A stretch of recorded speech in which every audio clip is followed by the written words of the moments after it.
सो hi friends, आज हम लोग चैप्टर 1 पढ़ेंगे डेटा स्ट्रक्चर एंड एल्गोरिथम का। तो एक न्यू कोर्स मैंने स्टार्ट किया है, डेटा स्ट्रक्चर एंड एल्गोरिथम। ठीक है। अच्छा, ये कोर्स किसके लिए इम्पोर्टेंट होगा तो वो पहले जान लो। ये कोर्स जो बनाया जा रहा है वो प्लेसमेंट के पॉइंट ऑफ व्यू से है। ठीक है, प्लेसमेंट के पॉइंट ऑफ व्यू से है। इस कोर्स में हम लोग फोकस नहीं करेंगे एग्ज़ाम में। एग्ज़ाम में क्या होता है, एग्ज़ाम में जनरली डेफिनेशन पूछा जाता है, स्टेप्स पूछा जाता है, बहुत इजी चीज़ पूछे जाते हैं।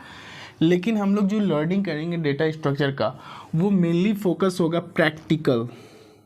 Practical approach. ठीक है, और ये किलों के लिए हो सकता है, प्लेसमेंट पॉइंट ऑफ व्यू से है। प्लस अगर जो लोग स्विच करना चाह रहे हैं, जिनके पास एक्सपीरियंस है, वो लोग भी इस कोर्स को फॉलो अप कर सकते हैं, एक्सपीरियंस्ड पर्सन लोग भी। ठीक है, तो बिना किसी लेट के चलो स्टार्ट करते हैं चैप्टर 1। चैप्टर 1 में हम लोग फोकस करेंगे introduction of the data structure and algorithm. Introduction of DSA. तो डीएसए में जंप करने से पहले कुछ बेसिक टर्मिनोलॉजी है जिसको समझते हैं हम लोग। सबसे पहले आता है आपका व्हाट इज डेटा स्ट्रक्चर। ठीक है, डेटा और स्ट्रक्चर जब कंबाइन होता है तब हम लोग इसको बोलते हैं डेटा स्ट्रक्चर। तो इसके लिए हमको ये समझना पड़ेगा कि डेटा क्या होता है। तो आपने अगर किसी लैंग्वेज से स्टार्ट किया होगा तो आपको सबसे पहले डेटा के बारे में ही बताया गया होगा। डेटा इज अ वैल्यू और सेट ऑफ वैल्यू को हम लोग डेटा बोलेंगे। Value means what. अगर मैं लिख दूँ ABC, ये एक डेटा हुआ। अगर मैं लिख दूँ KAPPED,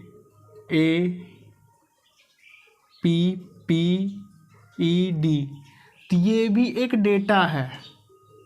ठीक है, और एक चीज़ लिखता हूँ DPP, ये भी एक डेटा है। मेरा एक नाम, ये भी एक डेटा है। एक नंबर, ये एक डेटा है।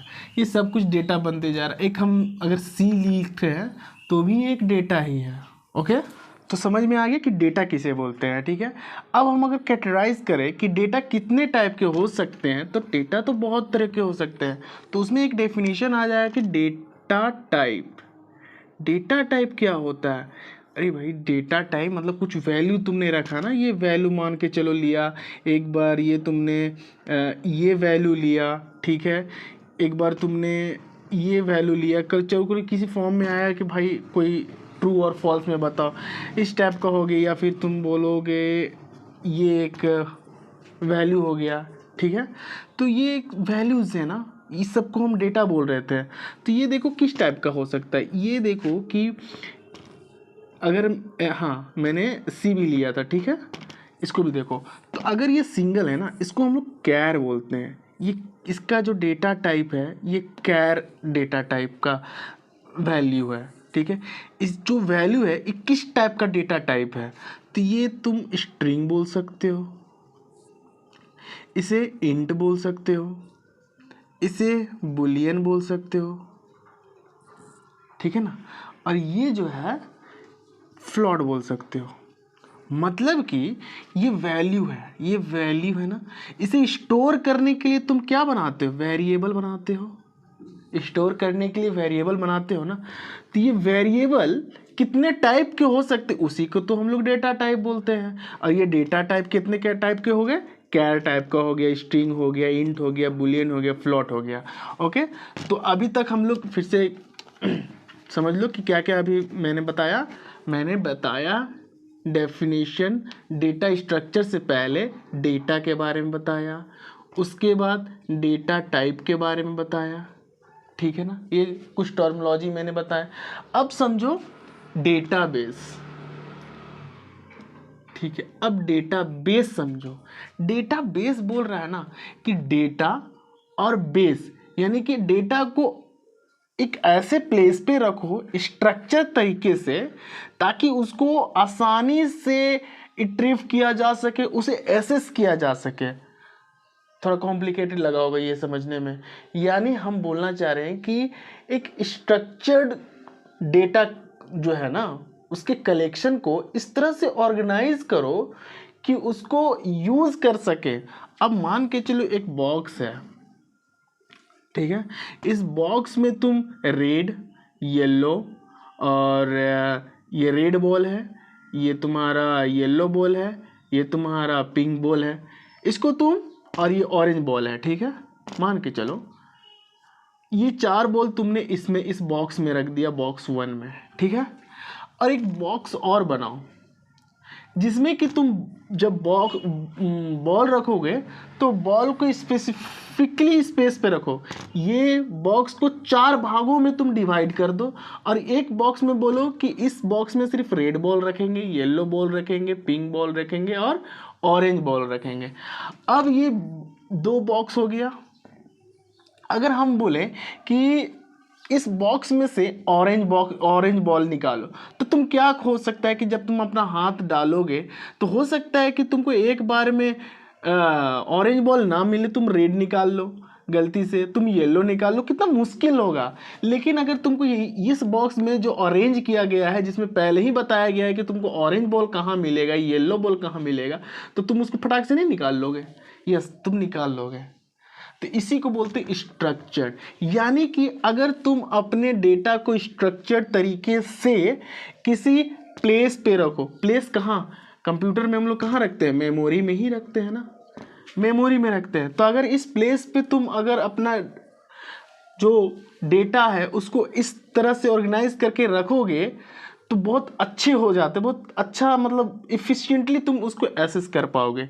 तो इसलिए हम लोग इसको बोलेंगे कि ये एक डेटाबेस का एग्जांपल है। और डेटाबेस जो होता है जनरली वहाँ हम लोग जो डेटा का स्ट्रक्चर यूज़ करते हैं वो टेबल का फॉर्म होता है। इसको बहुत डिटेल्स में भी और समझेंगे, अभी फ़िलहाल इतना ही समझो कि हम लोग डेटाबेस की अगर बात करते हैं, डेटाबेस यानी कि एक प्लेस बोले तो मेमोरी, वहाँ पर हम लोग जो डेटा रखेंगे उसको इस स्ट्रक्चर्ड में जनरली रखा जाता है, टेबल के फॉर्म में। डेटा को इस तरह से ऑर्गेनाइज करके यहाँ मेमोरी पे रख दो, इसी का अब नाम हो जाएगा डेटाबेस। हुआ ना यूज़ कितना? अब समझो और एक टर्मिनोलॉजी होता है बिग डेटा।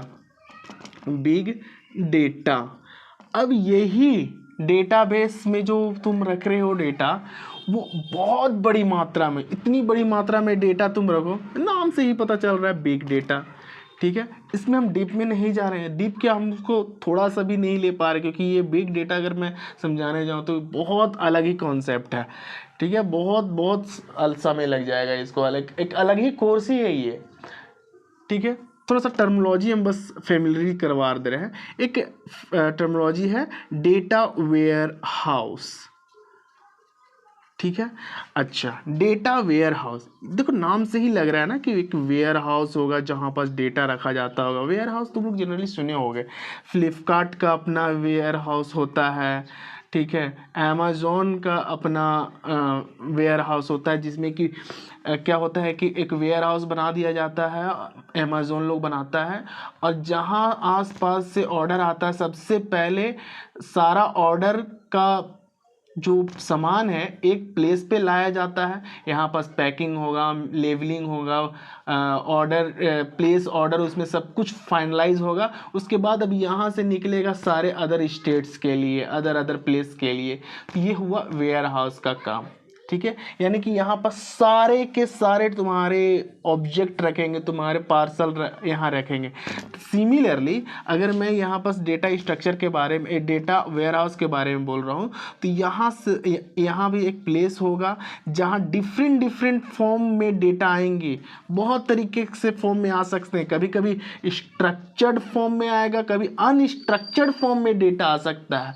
अच्छा, यहाँ पर थोड़ा सा कन्फ्यूज़न हो गया होगा कि तुम्हें कि अरे डेटा स्ट्रक्चर भी होता है और अनस्ट्रक्चर भी होता है। हाँ, अगर मैं कोई अनस्ट्रक्चर्ड डेटा का एग्जांपल बताऊं तो जैसे कि मान के चलो कि एक रैंडम सॉन्ग्स, बहुत सारे सॉन्ग्स हैं, ये स्ट्रक्चर्ड नहीं है, ठीक है। ये तो बस एक प्लेस पे तुम रख दिए, ये रखते गए, ठीक है।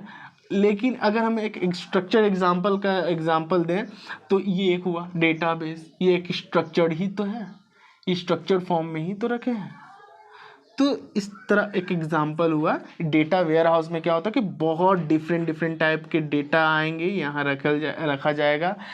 स्ट्रक्चर टाइप का भी होता है और अनस्ट्रक्चर टाइप का भी होता है, ठीक है।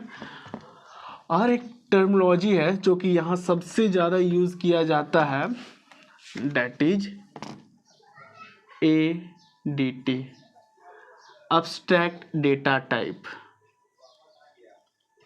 अब्स्ट्रैक्ट डेटा टाइप, ये बहुत ज़्यादा इम्पोर्टेंट टर्मिनोलॉजी है, हर जगह यूज़ होगा। मैं इस पर थोड़ा सा टाइम लूँगा इसे समझाने में। तो देखो, हम क्या बोल रहे हैं कि डेटा टाइप को अब्स्ट्रैक्ट कर रहे हैं। अच्छा, अब्स्ट्रैक्ट मतलब क्या होता है पता है? अब्स्ट्रैक्ट का अगर हिंदी मीनिंग तुम निकालने जाओगे तो ये बोलता है कि कोई भी चीज़ जो है ना, जो हिडन कर दो। अगर कोई इंफॉर्मेशन है जो इम्पॉर्टेंट नहीं है, ये जो भी है, हम उसको हाइड कर रहे हैं, उसको अब्स्ट्रैक्ट कर रहे हैं, लेकिन इसका यूज़ हो रहा है, लेकिन हम लोग हाइड कर रहे हैं। अब्स्ट्रैक्ट मीन्स यही ना हुआ। तो यानी कि अगर डेटा टाइप अब्स्ट्रैक्ट हो रहा है, जैसे कि अभी हम तुम्हें बताएं कि प्रिमिटिव डेटा टाइप जो मैंने एग्जांपल दिया था ना कुछ डेटा टाइप्स के, कैर, ठीक है, इंट, फ्लोट, डबल, ये जो है ना ये प्रिमिटिव है। प्रिमिटिव मतलब होता है एकदम बेसिक, इसी से जड़ है ये प्रिमिटिव। और नॉन प्रिमिटिव डेटा टाइप जो हो गया वो इससे मिलके बनेगा। जैसे कि स्ट्रिंग क्या अपने से बनता नहीं भाई, कैर लो उसका एरे बनाओ तो ये बन जाएगा तुम्हारा स्ट्रिंग। ये होता है एक्चुअल स्ट्रिंग, ठीक है। तो स्ट्रिंग डायरेक्टली नहीं बना, ये नॉन प्रिमिटिव डेटा टाइप है। समझ में आया ना?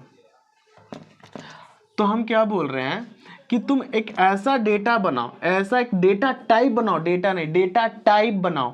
जैसे इस तरह से कैर बना हुआ है, ये प्रिमिटिव है, लेकिन ऐसा तुम ये लोग का यूज करके एक ऐसा डेटा टाइप बनाओ जो कि यूज किया जा सकता है, और उसको तुम हाइड करके रखो। उसके अंदर में तुमने क्या किया है क्या नहीं किया है मुझे नहीं फर्क पड़ता है। तो मतलब कि तो हम लोग कैसे करेंगे? तो एक एग्जांपल तुमको हम यहाँ पास डायरेक्ट एग्जांपल दे रहे हैं। वो एग्जांपल हो सकता है स्टैक। एक स्टैक जो है हम लोग अभी डेटा स्ट्रक्चर में देखेंगे कैसे वो बनाते हैं। तो अभी तुम C++, जावा, पाइथन, ठीक है, इसका डायरेक्ट यूज कर सकते हो एज अ डेटा टाइप। समझे? एक वेरिएबल लोगे, जैसे मान के चलो st वेरिएबल लिए, हाँ, इस वेरिएबल का डेटा टाइप को डिफाइन करना है तो तुम लिख सकते हो स्टैक। इसका डेटा टाइप स्टैक है, समझ रहे हो? लेकिन ये प्रिमिटिव है क्या? नहीं, ये प्रिमिटिव नहीं है। ये स्टैक जो है ना, ये बनाया गया है प्रिमिटिव डेटा टाइप यूज करके। और इसको कैसे बनाया गया है, क्या बनाया गया है, इसके अंदर की इंफॉर्मेशन को हम लोग एब्स्ट्रैक्ट कर दे रहे हैं, तो इसलिए हम लोग इसको बोलेंगे एब्स्ट्रैक्ट डेटा टाइप। अब तुम लोग यहाँ पास मैं डेफिनेशन लिख देता हूँ ADT का, इसको नोट कर लो, बहुत ही ज़्यादा इम्पोर्टेंट है, ठीक है। ओके, तो डेफिनेशन एक बार रीड कर देता हूँ। तो abstract data type is a theoretical model that define a set of operation, ध्यान में देना, कुछ ऑपरेशन करके, set of operation a data structure without specifying the implementation details, ठीक है। It is focus on behaviour and property of the data type rather than its internal representation. तो मैंने बोला ना कि ये स्टैक लो, ये stack as a data type हम लोग यूज़ करेंगे, ठीक है। एक्चुअली में ये है कोई डेटा टाइप है नहीं, हम लोग प्रिमिटिव को ही डेटा टाइप मानते हैं, लेकिन इसको हम लोग डेटा टाइप बनाएंगे, इस तरह से बनाएंगे सेट ऑफ ऑपरेशन यूज़ करके विदाउट स्पेसिफाइंग द इम्प्लीमेंटेशन। हम लोग इम्प्लीमेंटेशन इसको स्पेसिफाई नहीं करेंगे, ऑलरेडी ये स्पेसिफाइड है, ठीक है। बस हम लोग इसका क्या करेंगे, फोकस करेंगे इसका बिहेवियर और इसका प्रॉपर्टी। बिहेवियर मतलब कि स्टैक कैसे काम करता है, प्रॉपर्टी मतलब कि इसके अंदर की क्या क्या प्रॉपर्टी हम लोग यूज़ कर सकते हैं। बहुत डिटेल्स में और बताऊंगा, स्टैक बहुत डीप में जाके हम लोग पढ़ेंगे कि एक्चुअल में क्या मीनिंग होता है स्टैक क्यू का। अभी ये डेफिनेशन लिख लो, बहुत ज़्यादा इम्पॉर्टेंट है। आगे अब पढ़ते हैं। ओके, तो ये हम लोग ने टर्मिनोलॉजी समझ ली है। अब मैं एक बार फिर से रिवाइज करता हूँ कि डेटा स्ट्रक्चर का मतलब क्या था। एल्गोरिदम नहीं, सिर्फ और सिर्फ ये समझो, डेटा स्ट्रक्चर का मतलब क्या था। डेटा स्ट्रक्चर का सिंपली मीनिंग है डेटा को पकड़ो, उसको स्ट्रक्चर प्रोवाइड करो। क्यों? ताकि इजी एक्सेस,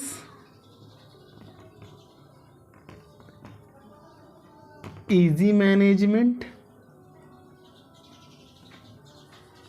ठीक है। इसलिए हम लोग डेटा को स्ट्रक्चर्ड करते हैं, समझे? किस लिए स्ट्रक्चर्ड करते हैं? ताकि उसे इजीली एक्सेस कर सके, उसको इजीली मैनेजमेंट कर सके, ठीक है। ओके, अब डेटा स्ट्रक्चर का एक ओवरव्यू मिल गया। एग्जाम्पल देख लो, एग्जाम्पल तो बहुत ज़रूरी है देखना, ठीक है।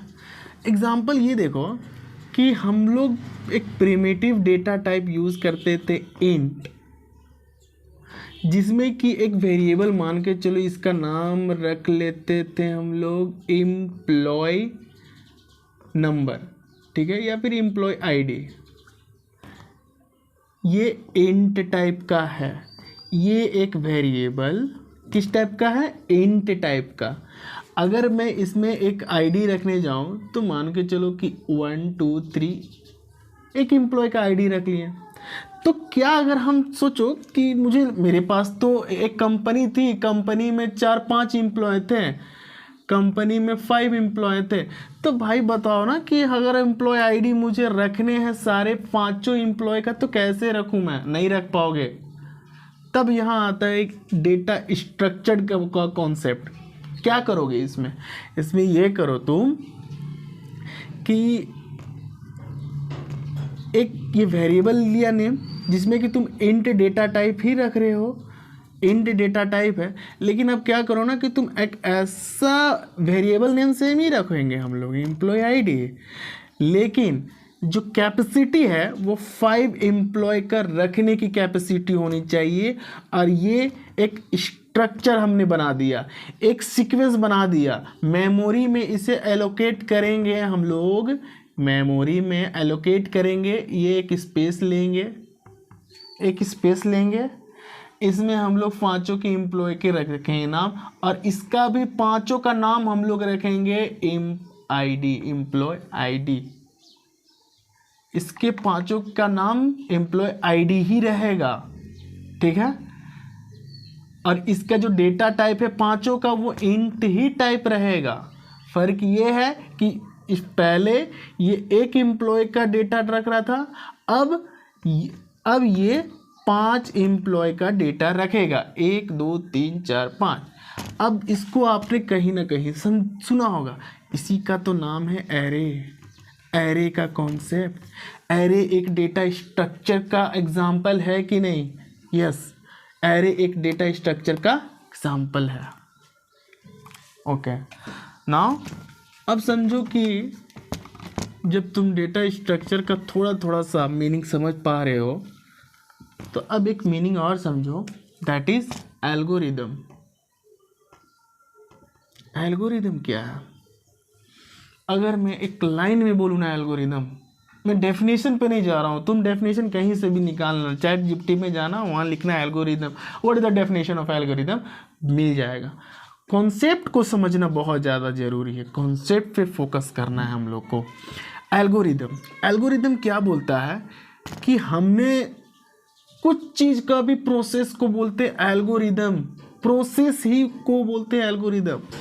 जैसे फॉर एग्जांपल एक रियल लाइफ एग्जांपल हम तुमको ले रहे हैं, हम तुम्हें इनपुट दिए, इनपुट क्या दिए, मिल्क दिए, शुगर दिए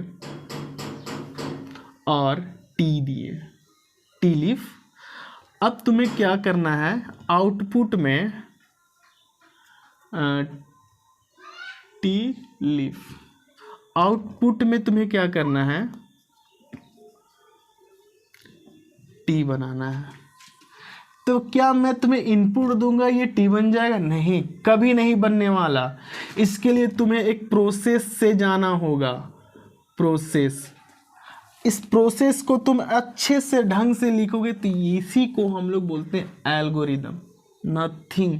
एल्गोरिदम बस यही है, कोई भी चीज़ जो करनी है उसके बीच के प्रोसेस को लिख दो, वो एल्गोरिदम। यानी कि एक फिक्स हम लोग स्ट्रक्चर में जा रहे हैं, एक तरीके से हम लोग जाएंगे, एल्गोरिदम, स्टेप बाय स्टेप्स हम लोग जाएंगे, एल्गोरिदम, उसको एल्गोरिदम बोलते हैं। इस पोर्शन को हम लोग एल्गोरिदम बोलते हैं।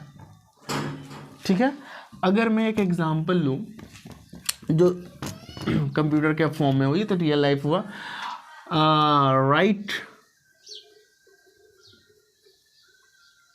write an algorithm to add two numbers। दो नंबर दिए हुए तुम्हें, उनका सम निकालना है। Write an algorithm to add two numbers. कैसे निकालेंगे उसका आंसर, तो उसके लिए एल्गोरिदम लिखना है। ठीक है, एल्गोरिदम हम बनाने जा रहे हैं। Step 1, input first number as A, पहला नंबर एज ए के ए क्या है, वेरिएबल है, हम वेरिएबल बोल रहे हैं इसको। Step 2, input second number as B. अब थर्ड स्टेप में क्या करोगे, थर्ड स्टेप में करो sum equal to A plus B, ये ऑपरेशन हो गया। स्टेप 4 में क्या करोगे, प्रिंट कर दो सम, ये तुमको आउटपुट दे रहा है। Step 5, algorithm and. समझ में आया एल्गोरिदम क्या होता है? कुछ भी रॉकेट साइंस नहीं है भाई, इसी को ही हम लोग एल्गोरिदम बोलते हैं। एल्गोरिदम कोई भी ऑपरेशन हो रहा है, कुछ भी वो चाहता है, एक ऑपरेशन कराना चाहता है, उसको हम लोग एल्गोरिदम बोलते हैं। ठीक है, अब तुम देखो कि यहाँ पास तुमने एक ऑपरेशन के लिए, एक कैलकुलेशन के लिए एक एल्गोरिदम लिख दिया। अब इसी एल्गोरिदम को प्रैक्टिकली एग्जीक्यूट करना है, एग्जीक्यूट करना तो कैसे करोगे, तो इसके लिए तुम्हें चाहिए प्रोग्रामिंग लैंग्वेज।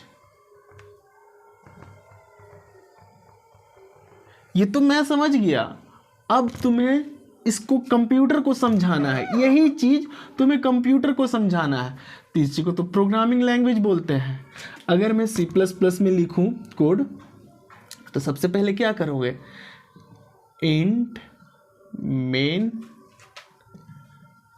ऊपर में तुम लगा देना पैकेज जो भी लगाते हैं, इंट ए वेरिएबल, एक और वेरिएबल बी, एक और वेरिएबल ले लो सम, जो कि आउटपुट स्टोर करेगा।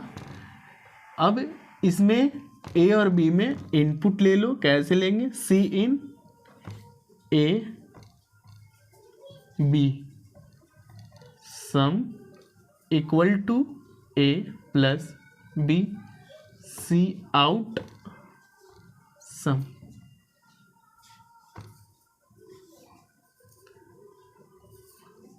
रिटर्न 0।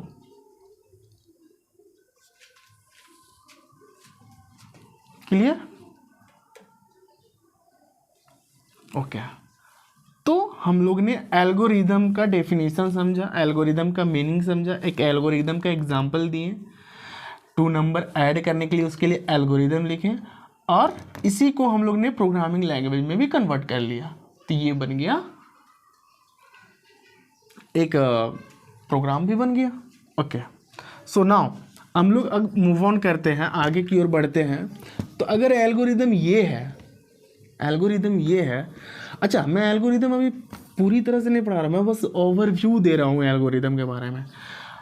अभी इसके बारे में बहुत बहुत बड़ा चैप्टर, ये एक मतलब किताब लिखी जा सकती है ये छोटे से लाइन पे, एल्गोरिदम पे। ठीक है, अच्छा एल्गोरिदम ना 2 टाइप के अप्रोचेस होते हैं, यानी कि तुम प्रोग्रामिंग लिख रहे, मतलब तुम एक स्टेप्स लिख रहे हो, तुम लॉजिक तैयार कर रहे हो, ठीक है, स्टेप्स लिख रहे हो ना, तो 2 तरीके से हम लोग लिख सकते हैं। अच्छा ये एल्गोरिदम लिखते क्यों हैं, एल्गोरिदम क्यों लिख रहे हैं, कोई प्रॉब्लम दिया गया था उसको सॉल्व कर रहे हो ना तुम, उसका सॉल्यूशन क्या है वही तो लिख रहे हो। तो एल्गोरिदम यानी सॉल्यूशन लिखने के अप्रोचेस क्या हो सकते हैं, तो there are generally 2 types approach, 2 types approach. कौन कौन से हो सकते हैं, टॉप डाउन अप्रोच,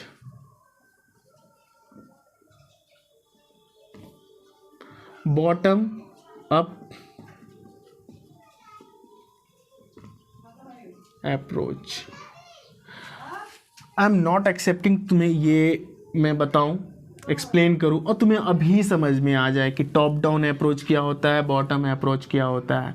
जब तक मैं इसको डिटेल्स में तुम्हें एग्जाम्पल के तहत तुम्हें ना समझाऊं ना, और चीज़ें तुम्हें और भी बहुत सारी इसके लिए क्लियर ना हो, तो top down approach, bottom up approach ये क्लियर नहीं हो पाएगा उतना। लेकिन फिर भी मैं तुम्हें एक ओवरव्यू देने का कोशिश करूँगा, बस तुम ओवरव्यू हल्का सा लेना।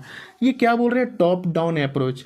हम बोले हैं एल्गोरिदम, एल्गोरिदम क्या होता है, एक कोई प्रॉब्लम है, वो प्रॉब्लम को सॉल्व करने के लिए हम लोग जो एल्गोरिदम लिए, प्रॉब्लम एग्जांपल देखो, हमने क्या बोला था, ऐड 2 नंबर, ऐड 2 नंबर। मेरे पास 2 नंबर थे, मेरे पास 2 नंबर थे, और मुझे ये प्रॉब्लम था ना कि मेरे पास 2 नंबर है और मुझे सम करना है। उसे कैसे सम करेंगे, सम करना मेरे लिए एक प्रॉब्लम था, उसके लिए हमने अप्रोच किया। हम लोग ने क्या अप्रोच किया कि सबसे पहले ए को लिया, प्लस किया, फिर बी लिया। अगर कोई और नंबर रहता, प्लस करते, सी लेते, प्लस डी करते। तो देखो कि तुम सॉल्व करते जा रहे हो और आंसर की ओर पहुंचते जा रहे हो, सॉल्व करते जा रहे हो, आंसर की ओर पहुंचते जा रहे हो, है ना। फाइनली तुम पहुंच गया, तो तुमने टॉप से सॉल्व करना स्टार्ट किया और बॉटम पे पहुंच गया, ठीक है। ये नीचे की ओर जा रहे हो ना, तो तुम्हें यहाँ पास एक आंसर मिला, फाइनल आंसर। तो इस अप्रोच को तुम अगर देखोगे तो ये हो गया, कहलाता है टॉप डाउन अप्रोच, ठीक है। अब इसको समझ गए। अब एक समझो बॉटम अप अप्रोच, कि बॉटम अप अप्रोच में क्या होता है ना, बॉटम अप अप्रोच में बोला ही जाता है कि प्रॉब्लम जो है ना, प्रॉब्लम यहाँ से सॉल्व करना नहीं स्टार्ट करो। प्रॉब्लम को, एक बड़ी प्रॉब्लम थी, ये समझो प्रॉब्लम है, प्रॉब्लम को पहले तोड़ के तुम यहाँ पास आ गए, ये छोटे छोटे प्रॉब्लम लेके आए, ठीक है। अब ये प्रॉब्लम अभी सॉल्व नहीं हुआ है, ये सॉल्व नहीं है। अब इस प्रॉब्लम को ना P1 P2 P3 ये P4 ऐसे तुमने तोड़ दिया। अब इसको तुम सॉल्व करो, ये सॉल्व किए, इससे हमको एक आंसर मिला, ठीक है। जो आंसर मिला इसके साथ सॉल्व किए, एक और आंसर मिला, फिर इसके साथ सॉल्व किए, तो फाइनली हमको ये आंसर मिला। तो देखो हम लोग ने प्रॉब्लम को यहाँ से सॉल्व स्टार्ट किया, यानी कि बॉटम से ऊपर की ओर गया, तो यही होता है बॉटम अप अप्रोच, ठीक है। ओके, एक एग्जांपल ले लो। एग्जांपल में क्या है, एक हम लोग इसको पढ़ेंगे मर्ज शॉर्ट। मर्ज शॉर्ट में क्या करते हैं हम लोग ना, कि एक एरे दिया रहेगा, इसमें रैंडम नंबर्स रहेंगे और इसे सॉर्ट करना है। इसे सॉर्ट किस तरीके से करना है, मर्ज सॉर्ट करना है। मर्ज मतलब होता है, इसको मैं पढ़ाऊंगा बाद में, अच्छे से पढ़ाऊंगा, बस मैं बॉटम अप अप्रोच का एक एग्जांपल देना चाह रहा था।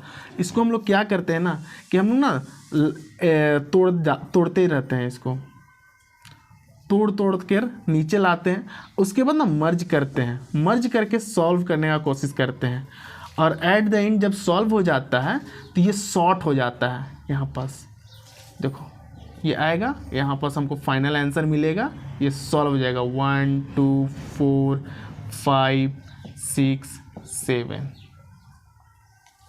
ये एग्जांपल दिए कि किस तरह से हम लोग बॉटम अप्रोच करते हैं। हाँ ठीक है, ओके। तो एक बार समराइज कर देते हैं कि ये चैप्टर 1 का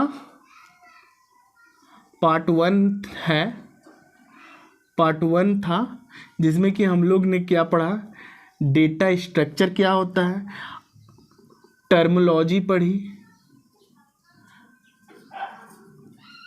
कुछ टर्मिनोलॉजी, इंपॉर्टेंट टर्मिनोलॉजी देखी, जैसे कि data, data type, database, data warehouse, big data, सबसे इंपॉर्टेंट एडीटी। एडीटी का मतलब एब्स्ट्रैक्ट डेटा टाइप, बहुत इंपॉर्टेंट टर्मिनोलॉजी देखा। उसके बाद हम लोग ने एल्गोरिदम समझा, एल्गोरिदम क्या होता है, एल्गोरिदम का अप्रोच समझा, ठीक है। अब पार्ट 2 में क्या देखेंगे, टाइम कॉम्प्लेक्सिटी क्या होता है, space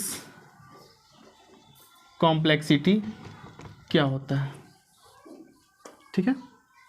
okay, so see you next lecture.